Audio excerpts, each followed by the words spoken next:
அனைவருக்கும் வணக்கம். நான் உங்கள் டாக்டர் நிஜந்தன் பாண்டியன் ஹோமியோபதியிலிருந்து பல வருடங்கள் ஆகியும் உறவு முறையிலையும் சரி, தொழில் முறையிலையும் சரி, எந்தவித முன்னேற்றமும் எந்த ஒரு திருப்தியுமே இல்லாமல் ஒரு வாழ்க்கையை வாழ்ந்துக்கிட்டு இருக்கீங்களா?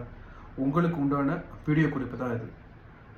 எப்பயாவது ஒரு பிரச்சனை நடக்கும்போது, இல்லை அடிக்கடி ஏதாவது பிரச்சனை நடக்கும்போது, இல்லை சண்டை ஏதாவது ஒரு நடக்கும்போது, உங்கள் மேலே தவறே இருந்தாலும் அதை ஒத்துக்க முடியாமல் என் மேலே தவறு இல்லைன்னு சொல்லிட்டு உங்களை நீங்கள் டிஃபெண்ட் பண்ணுற ஆளாக இருக்கீங்க அப்படின்னா, இது முழுக்க முழுக்க ஈகோ ட்ரிவன் டிஃபென்ஸ் மெக்கானிசம்.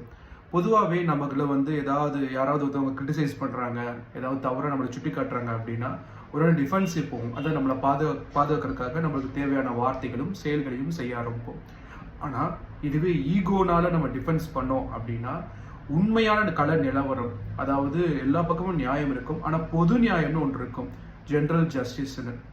அது பக்கம் இல்லாமல் நம்மளுடைய ரியாலிட்டியை மட்டுமே நம்பிட்டு நம்ம சொல்கிறதா உண்மைன்னு சொல்லிட்டு நம்மளறியாமல் கூட சில நேரத்தில் இது நம்புறதுக்கு அந்த ஈகோங்கிற ஒரு விஷயம் தூண்டும்.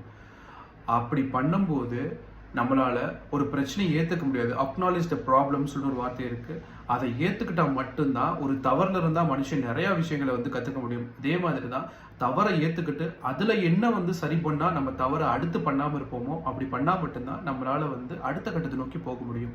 அது இல்லாமல் இவ்வளோ தவறே இல்லை அப்படின்னு வாழும்போது கடைசி வரைக்குமே எந்தவித முன்னேற்றமுமே இல்லாமல், எந்தவித வளர்ச்சியும் இல்லாமல், எந்தவித திருப்தியும் இல்லாமல் வாழ்க்கையை வாழ்ந்துட்டு தான் இருக்கணும்.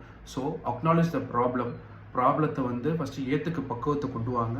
அதிலிருந்து என்ன கற்றுக்கிட்டீங்களோ அதிலிருந்து ஒரு மாற்றத்தை கொண்டு வாங்க. நிச்சயமாக வாழ்க்கையில் ஒரு மிகப்பெரிய மாற்றம் உண்டாகும்.